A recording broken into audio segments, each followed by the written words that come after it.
라리만닷컴이 혼으로 제작되는 4월 19일 화요일입니다. 통키 뉴스는 미국의 로컬 뉴스부터 시작하도록 하겠습니다. 자, 미국의 항공사, 미국 내에서 비행기 탈 때는 이제 마스크 안 쓰셔도 되거든요. 환호성을 지르고 있습니다. 자, 뿐만 아니라 이제 우버도 마스크 의무 조치를 해제한다고 밝혔습니다. 더불어 마스크를 벗은 고객이 운전사 바로 옆좌석을 이용하는 것도 가능해졌습니다. 자, 얼마 전까지 이게 불가능했거든요. 코로나 때문에. 계속해서 이어지는 미국의 로컬 소식은요. 플로리다주 연방법원이 대중교통시설에 부과한 바이든 행정부의 마스크 착용 의무화 연장 결정을 무효화시키자 연방정부가 마스크 착용 의무화를 사실상 해제하는 수순에 들어갔습니다. 교통안전청 TSA는 대중교통에서의 마스크 착용 의무화를 중단했고요. 항공사들도 기내 착용을 승객이 결정하도록 의무화를 철회했습니다. 물론 본인이 쓰고 싶다 그러면은 그거는 막지는 않습니다. 하지만 의무적으로 써야 되는 것을 해제했다는 겁니다. 그러나 MTA 등 남가주의 대부분 대중교통기관들은 되도록이면 마스크를 계속 착용할 것을 요구하고 있습니다. CDC가 한국 등 90개 국가에 대한 여행 경보를 최고 등급인 4단계에서 3단계로 낮춘 데 이어 국무부도 한국에 대한 여행 경보를 최고 수준인 4단계에서 최저인 1단계로 파격적으로 낮췄습니다. 국제통화기금 IMF가 우크라이나 사태 등을 이유로 올해 세계 경제 성장률 전망치를 큰 폭으로 떨어진 3.6%로 예상했습니다. 미국은 3.7%, 한국은 2.5%로 각각 내려갔습니다. 세금 보고가 마감됨에 따라 납세자의 70%가 넘는 1억 3천만 가구의 텍스 리펀을 받게 되었습니다. 캘리포니아주 평균 텍스 리펀 액수는 $4,000가 조금 넘는 등 각 주별로 큰 격차가 나는 것으로 나타났습니다. 지난 2월 타계한 도산 안창호 선생의 막내딸인 고 랄프 안 선생의 커뮤니티 연합 추모식이 오늘 일요일 남가주 새누리교회에서 열립니다. 추모식을 준비한 단체들은 많은 한인의 참석을 당부했습니다. 대한항공의 미주 취항이 오늘로 50주년을 맞았습니다. 지난 1972년 4월 19일 서울과 LA 노선 첫 운항을 시작한 대한항공에 대해서 에릭 가제티 LA 시장이 50년간의 공로를 인정해 감사패를 전달했습니다. 대한 사실 이 코리안 에어라인은 민간 기업임에도 불구하고 대한민국을 대표하는 항공사, 그럼에도 불구하고 조씨 일가가 말아먹었죠. LA 카운티의 의료시설, 쉘터, 교정시설 등 확산 위험이 높은 곳에서 거주 또는 근무하지 않는 무증상 밀접 접촉자에 대한 자가격리 규정이 크게 완화됐습니다. 백악관은 1차 부스터샷을 맞은 후 넉 달 뒤에 2차 부스터샷을 맞으면 단지 감염뿐 아니라 사망이 크게 줄었다면서 60세 이상의 사람들에 대한 4차 접종을 적극 권고했습니다. 한편 80대 이상과 60대 이상의 여성이 화이자의 부스터샷을 맞았을 때 주사 통증, 피로, 불쾌감, 근육통, 두통 등 부작용을 겪을 가능성이 크다는 연구 결과가 이스라엘에서 나왔습니다. 더불어민주당이 이른바 검수 압박 입법 속도전의 스퍼트를 끌어올렸습니다. 일각에 잇따른 제동 시도에도 기세를 몰아 4월 임시국회에서 입법의 종집을 반드시 찍겠다는 의지를 재확인했습니다. 한편 문재인 대통령이 김호수 검찰총장을 면담하며 여당과 검찰의 대화를 독려했지만 메시지가 명확하지 않은 탓에 오히려 논의에 혼란이 가중되고 있다는 비판도 나오고 있습니다. 가상화폐 개발 업체인 테라폼 랩스를 공동 창업한 한국인입니다. 권도형 씨가 올해 비트코인 15억 달러를 매입하고 최대 100억 달러까지 구입한다고 밝히면서 세계 가상화폐 시장의 거물로 주목받고 있습니다. 멕시코에서 국경을 넘어오는 이민자들의 숫자가 최근 코로나 방역 규제가 거의 해제된 이후 부쩍 늘어나서 3월 한 달 동안 무려 22만여 명으로 20년 만에 최고 기록을 경신했습니다. 달러에 대한 일본 엔화의 가치가 반세기 만에 처음으로 13거래일 연속 하락세를 보이면서 어제 한때 달러당 127.22엔까지 상승해 2002년 5월 이후 최고치를 기록했습니다.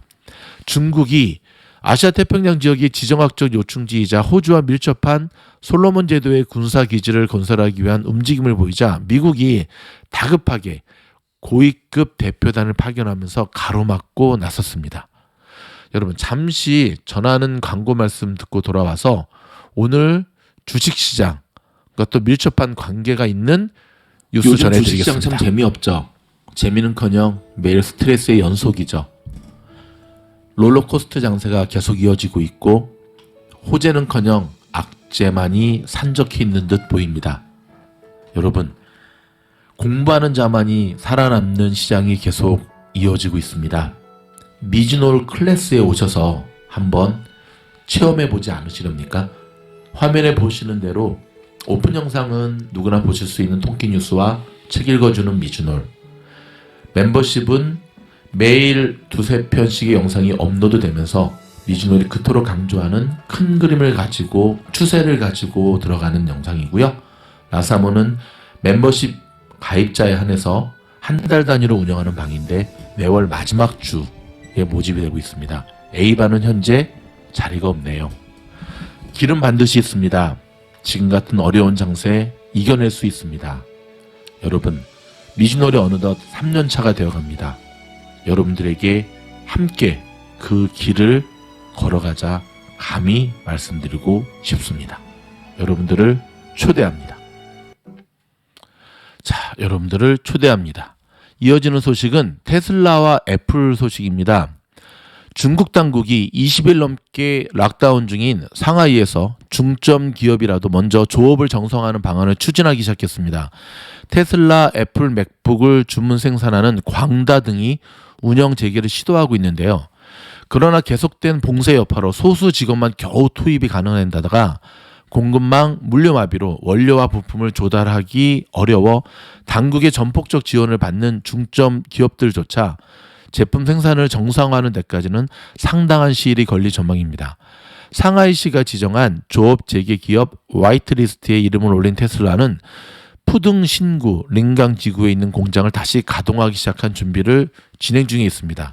자, 블룸버그 통신의 19일자 뉴스에 따르면 테슬라는 지난 17일부터 외부와 공장을 철저히 규정하는 폐쇄 루프 방식으로 공장을 운영하기로 하고 자택에 격리 중인 일부 직원들을 불러들이고 있습니다.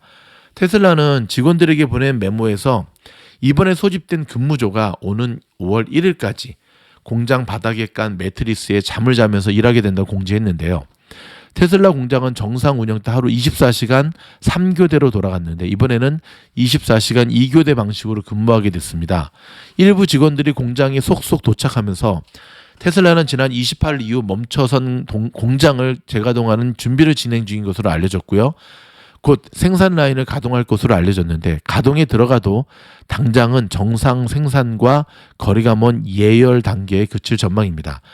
인력 투입 규모에 큰 제약이 있는 데다 상하이 일대 공급망과 물류가 마비된 상태여서 부품을 조달하는 데에도 생산된 차량을 공장 밖으로 옮기는 데에도 어려움이 따를 수밖에 없기 때문입니다. 테슬라 공장은 지난 1분기 모델 3와 모델 Y 18만 2천여 대를 생산했고요. 하루 평균 2,100대꼴입니다. 블룸버그는 그처럼 긴 가동 중단 이후에 생산량을 이전 수준으로 회복하는 것은 곧바로 이뤄질 수 있는 일이 아니다라고 지적을 했는데요.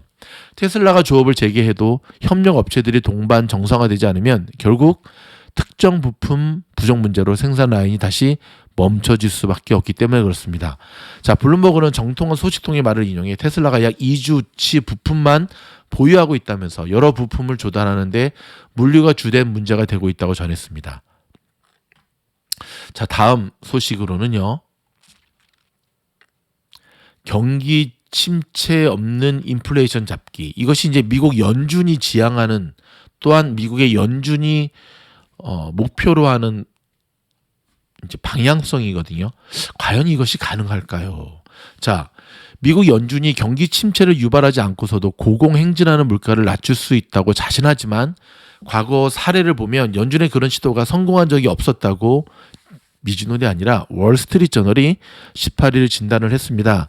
지난 80여 년간 연준의 금리 정책 역사를 돌아보면 연준이 현재 하려는 것처럼 물가 상승률을 약 4%포인트나 낮추면서도 경기 침체를 야기하지 않은 적이 없었다는 겁니다. 예컨대 1980년대 초 인플레이션 파이터로 폴 볼커 전 의장이 재임하던 시절 연준은 오일 쇼크로 치솟은 물가를 잡기 위해 기준금리를 20% 가까이 인상했습니다. 그 결과 물가는 잡았으나 실업률은 두 자릿수대로 급등하면서 미국 경제는 깊은 경기 침체에 빠지게 되죠. 이른바 경착륙을 한 겁니다.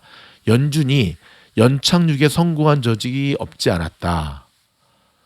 1994에서 1998년, 그러니까 이제 연착륙을 시도하려고 하는 거거든요. 경착륙은 이제 침체에 빠지는 거고, 연착륙은 경기 침체를 불러오지 않으면서 인플레이션을 잡는 건데요. 성공한 적이 있었습니다. 바로 1994에서 1998년의 일이었는데, 당시에 옐런 그린스펀 연준 의장이 1년간 기준금리를 3포인트나 올렸지만 실업률은 계속해서 하향 안정되는 모습을 보였습니다. 하지만 1994년 당시는 지금과 같이 인플레이션이 한창 진행되던 때가 아니었습니다. 즉 그린스펀 전 의장의 파티가 한창 무르익었을 때 펀치볼을 치웠던 것으로 물가 상승률이 40년 만에 최고치를 보이는 현 상황의 전례가 될 수 없다는 주장도 있습니다.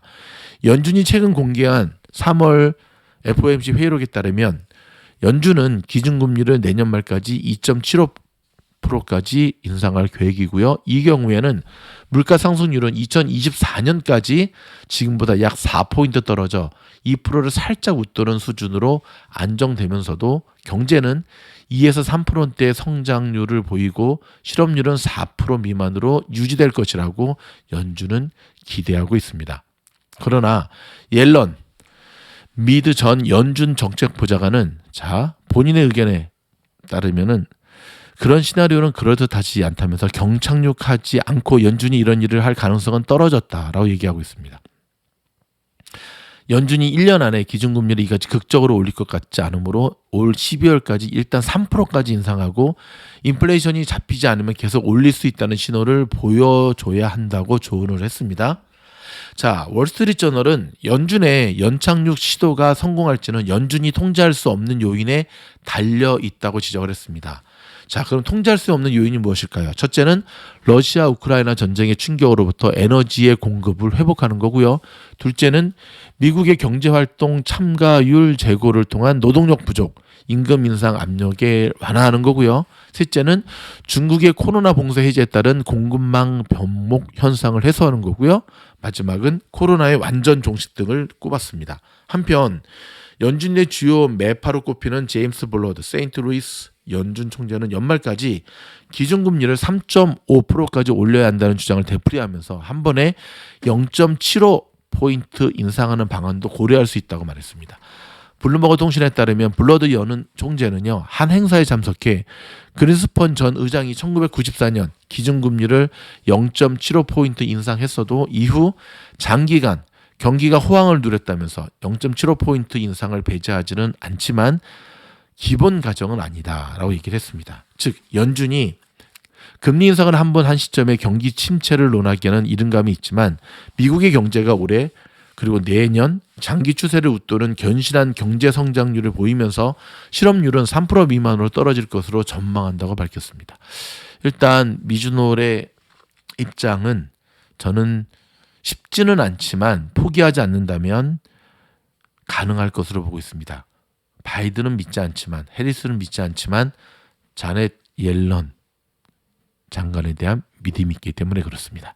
오늘 저희가 준비한 통키 뉴스는 여기까지입니다. 고맙습니다.